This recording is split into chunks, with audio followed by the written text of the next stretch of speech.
Hi hello ಸ್ನೇಹಿತರೆ, welcome back. ಮತ್ತೊಮ್ಮೆ ನಿಮಗೆಲ್ಲ ಆನ್ ಫ್ಯಾಸಿವ್ 2.0 ಇಕೋಸಿಸ್ಟಮ್ ಮಾಹಿತಿಗೆ ಸ್ವಾಗತ ಸುಸ್ವಾಗತ.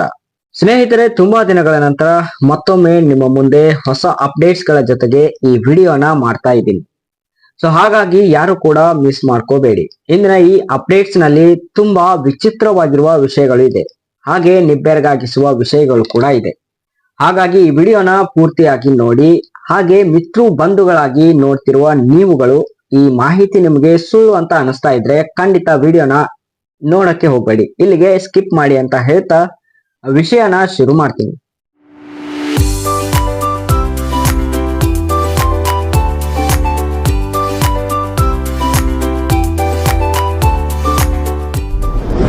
ನಿಮಗೆಲ್ಲ ಗೊತ್ತಿರೋ ಹಾಗೆ ಆಶ್ ಅವರು ವರ್ಷದ ಮೊದಲ ವಾರದಲ್ಲೇ ನಿಮಗೆ ನೀಡಿದ ಪಾಪ್ ಅಪ್ಡೇಟ್ಸ್ ನಲ್ಲಿ ಒಂದನ್ನ ಬಿಟ್ರೆ ಮತ್ತೆಲ್ಲಿಯೂ ಕೂಡ ಕಾಣಿಸ್ಕೊಂಡಿಲ್ಲ.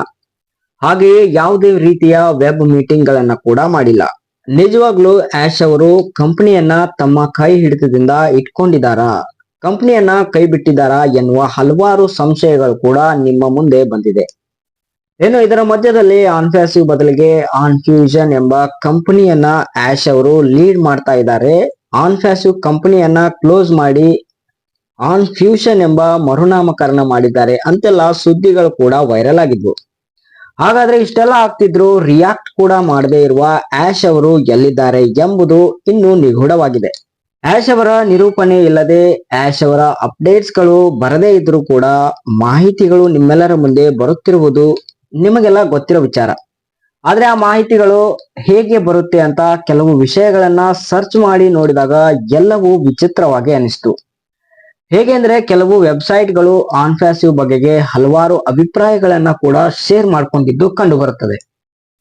ಗೂಗಲ್ ನಲ್ಲಿ ಕೆಲವು ವಿಷಯಗಳನ್ನ ಸರ್ಚ್ ಮಾಡಿ ನೋಡಿದಾಗ ಕೆಲವು ವೆಬ್ಸೈಟ್ಗಳಲ್ಲಿ ಆಶ್ ಅವರ 2025ರ ಆರಂಭದಲ್ಲಿ ಆನ್ಫ್ಯಾಸಿವ್ ಅನ್ನ ಮುಚ್ಚುತ್ತಿದ್ದಾರೆ ಎಂಬ ಸುದ್ದಿ ಕೂಡ ಅಲ್ಲಿ ವರದಿ ಮಾಡಿದ್ರು.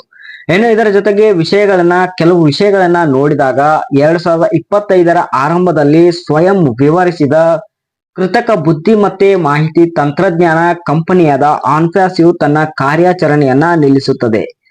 ಅದೇ ಸಮಯದಲ್ಲಿ ಆಶ್ ಮುಫಾರೆ ಅವರು ಆನ್ಫ್ಯೂಷನ್ ಎಂಬ ಹೆಸರಿನಲ್ಲಿ ಸುಮಾರು ರೀತಿಯ ಕಂಪನಿ ವ್ಯಾಪಾರವನ್ನ ಪ್ರಾರಂಭಿಸುತ್ತಾರೆ ಅಂತೆಲ್ಲ ವೆಬ್ಸೈಟ್ ನ ವರದಿಗಳಲ್ಲಿ ಹಾಕಿದ್ದಾರೆ.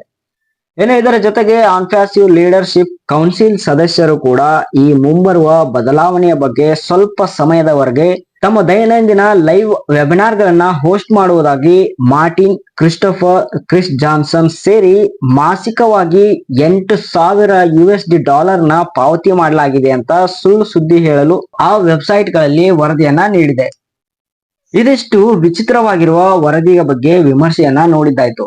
ಈಗ ನಿಬ್ಬೆರಗಾಗಿಸುವ ವಿಷಯಗಳ ಬಗ್ಗೆ ಗಮನ ಹರಿಸೋದಾದ್ರೆ ಮುಖ್ಯವಾಗಿ ಸ್ಕ್ರೀನ್ ಮೇಲೆ ನೀವು ಗಮನಿಸಬಹುದು. OS ನಲ್ಲಿ ನಿಮ್ಮ ವ್ಯಾಲೆಟ್ ಬ್ಯಾಗ್ ನಲ್ಲಿ ಮೊದಲಿಗೆ ರಿನ್ಯೂ ವ್ಯಾಲೆಟ್ ಜೊತೆಗೆ ಕ್ರೆಡಿಟ್ ಆಪ್ಷನ್ಸ್ ಇತ್ತು.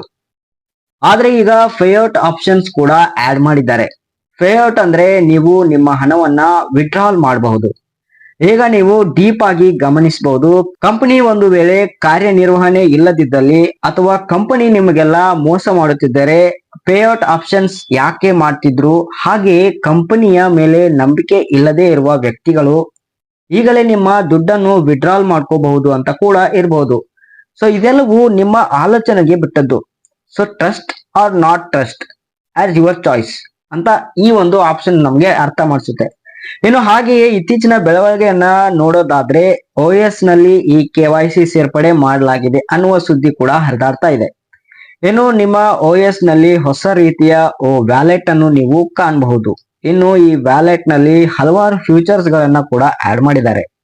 ಈ ವ್ಯಾಲೆಟ್ ನಲ್ಲಿ ಮುಖ್ಯವಾಗಿ ಕಾಣಿಸಿಕೊಳ್ಳುವ ಅಂಶಗಳನ್ನ ನೋಡೋದಾದ್ರೆ ಸ್ವಿಫ್ಟ್ ಮತ್ತು BIC ಸಂಖ್ಯೆ ಇವುಗಳ ಮಾಹಿತಿ ವ್ಯಾಲೆಟ್ ಲಾಂಚ್ ಆದ್ಮೇಲೆ ಖಂಡಿತವಾಗಿ ಇದ್ರ ಬಗ್ಗೆ ನಾನು ಮತ್ತಷ್ಟು ವಿವರವನ್ನ ನೀಡ್ತೀನಿ ಅಂತ ಹೇಳ್ಬೋದು. ಈಗಾಗಲೇ ಈ ಖಾತೆಯ ನವೀಕರಣಗಳು ಅಂತಿಮ ಹಂತದಲ್ಲಿದ್ದು ಯಾವುದೇ ರೀತಿಯ OS ನಲ್ಲಿ ನಾವುಗಳು ಇದನ್ನ ಕಾಣಬಹುದು ಅಂತ ಎಲ್ಲೆಡೆ ವೈರಲ್ ಆಗ್ತಾ ಇದೆ. ಸಂಕ್ಷಿಪ್ತವಾಗಿ ಅಂತಾರಾಷ್ಟ್ರೀಯ ಹಣದ ವಹಿವಾಟು ಪ್ರಕ್ರಿಯೆ ಯಾವ ರೀತಿ ಇರುತ್ತೆ ಅನ್ನೋದನ್ನ ಗಮನಿಸೋದಾದ್ರೆ ಮೊದಲಿಗೆ ಕಂಪನಿಯಿಂದ ಡಾಲರ್ಸ್ ಮುಖಾಂತರ ಭಾರತದ ಬ್ಯಾಂಕಿಗೆ ಅದನ್ನ ಟ್ರಾನ್ಸ್ಫರ್ ಮಾಡ್ತಾರೆ. ಏನು ಭಾರತೀಯ ರಿಸರ್ವ್ ಬ್ಯಾಂಕ್ ಭಾರತದ ಬ್ಯಾಂಕ್ ನಲ್ಲಿ ಡಾಲರ್ ಬೇಸ್ ಇರುವ ಹಣವನ್ನ ಇಂಡಿಯನ್ ರುಪೀಸ್ಗೆ ವಿನಿಮಯ ಮಾಡಿ ಅದನ್ನ IFSC ಕೋಡ್ಗಳ ಮೂಲಕ ನಿಮ್ಮ ಬ್ಯಾಂಕ್ಗಳಿಗೆ ಫೌಂಡರ್ಸ್ ಗಳ ಬ್ಯಾಂಕ್ಗಳಿಗೆ ಹಣವನ್ನ ವರ್ಗಾಯಿಸಲಾಗುತ್ತದೆ. ಇನ್ನು ಈ ಪ್ರಕ್ರಿಯೆ ಅಥವಾ ಈ ಒಂದು ಪ್ರೊಸೆಸ್ ಎಲ್ಲರಿಗೂ ಗೊತ್ತಿರೋದೆ, ಆದ್ರೆ ಈ ಪ್ರಕ್ರಿಯೆ ತುಂಬಾ ಫಾಸ್ಟ್ ಆಗುವಂತೆ ಕಂಪನಿ ತಮ್ಮ ಶ್ರಮವನ್ನ ಹಾಕ್ತಾ ಇದೆ.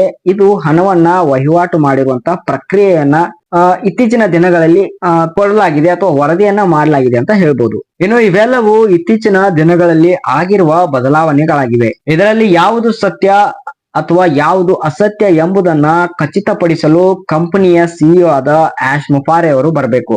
ಎಲ್ಲರ ತಲೆಯಲ್ಲಿ ಇರುವ ಗೊಂದಲಗಳನ್ನ ದೂರ ಮಾಡಿ ರಿಯಲ್ ಫ್ಯಾಕ್ಟ್ ಏನು ಎಂಬುದನ್ನ ತಿಳಿಸಿಕೊಡುವುದು ಪ್ರಮುಖವಾಗಿದೆ. ಇನ್ನು ಸೋಷಿಯಲ್ ಮೀಡಿಯಾಗಳಲ್ಲಿ 2 ರೀತಿಯ ರೆಸ್ಪಾನ್ಸ್ಗಳು ಕಂಡಿದ್ದು, ಇದರ ಸ್ಪಷ್ಟ ನಿಲುವು ಏನು ಎಂಬುದನ್ನ ಮತ್ತಷ್ಟು ವಿಷಯಗಳನ್ನ ತಿಳಿದು ನಿಮ್ಮ ಮುಂದೆ ಹಾಜರಾಗ್ತೀನಿ ಅಂತ ಹೇಳ್ತಾ ಇಲ್ಲಿಗೆ ಈ ವಿಡಿಯೋನ ಮುಗಿಸ್ತಾ ಇದ್ದೀನಿ. ಪೂರ್ತಿಯಾಗಿ ವಿಡಿಯೋ ನೋಡಿದ ಎಲ್ಲರಿಗೂ ವಿಭಿನ್ನ ರಾಗ ಚಾನೆಲ್ ಕಡೆಯಿಂದ ತುಂಬಾ ಧನ್ಯವಾದ ಹೇಳ್ತೀನಿ. ಈ ಮಾಹಿತಿ ನಿಮ್ಗೆ ಇಷ್ಟ ಆಗಿದ್ರೆ ಖಂಡಿತ ಸಬ್ಸ್ಕ್ರೈಬ್ ಮಾಡ್ಕೊಂಡು ಸಪೋರ್ಟ್ ಮಾಡಿ. ಹಾಗೆ ಆನ್ಸರ್ಸಿವ್ ಮಾಹಿತಿ ಇಷ್ಟ ಆದಲ್ಲಿ ಅಥವಾ ಮಾಹಿತಿ ಬೇಕಾದವರು ಡಿಸ್ಕ್ರಿಪ್ಷನ್ ಅಲ್ಲಿ ವಾಟ್ಸ್ಆಪ್ ಗ್ರೂಪ್ ಮತ್ತು ಟೆಲಿಗ್ರಾಮ್ ಲಿಂಕ್ ಅನ್ನ ಹಾಕಿರ್ತೀನಿ. ಇಂಟ್ರೆಸ್ಟ್ ಇರೋರು ಜಾಯಿನ್ ಆಗಿ ಅಂತ ಹೇಳ್ತಾ ಈ ವಿಡಿಯೋನ ಮುಗಿಸ್ತಾ ಇದ್ದೀನಿ. Thank you.